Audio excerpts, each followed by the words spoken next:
بل یو شی د حد نه سیوا شی دی هغه ستاسو ګوګل ډرایو چې کوم دی هغې ته پټوان راځي. حدیث کار کړی چې هغه یو اټیچمنټ وي. کله چې تاسو کمپیوټر کې کولاو کوئ، موبایل کې کولاو کوئ، د لرې نه یې څه ښکاري لکه دا چې یو اډلټ کانټینټ دی، جنۍ منۍ تاسو ورکړي هلکان خو بیا دغلته تاسو پته وردانګي هر شي ته. نو کله چې د جنۍ نه پټي ورکړی نو دی وایي راشي بایي خو بیا خو وګوري چې راشي کلیک کم پې بس په ګوره څه به مونږ ته ښکاري به دې کې. خو چې څنګه په هغې باندې کلیک کړي نو هغې کې ایګزیکیوټیبل کوډ یا په هغې کې داسې هارمفل څه شی چې ستاسو کمپیوټر یا موبایل چې کوم دی هغه کمپلیټلي انسټنټلي هغه چې کوم دی هغه هیک شي.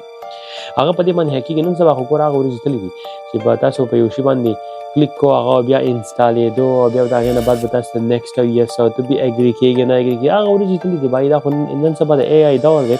کله چې تاسو څنګه ډایرکټ کلیک کو په هغې شي باندې هغه اټومیټیکلي ایګزیکیوټ شي، اټومیټیکلي چې کوم دی هغه ستاسو موبایل کمپیوټر باندې کمپلیټلي انسټال شي. You lost your control. You've been hacked.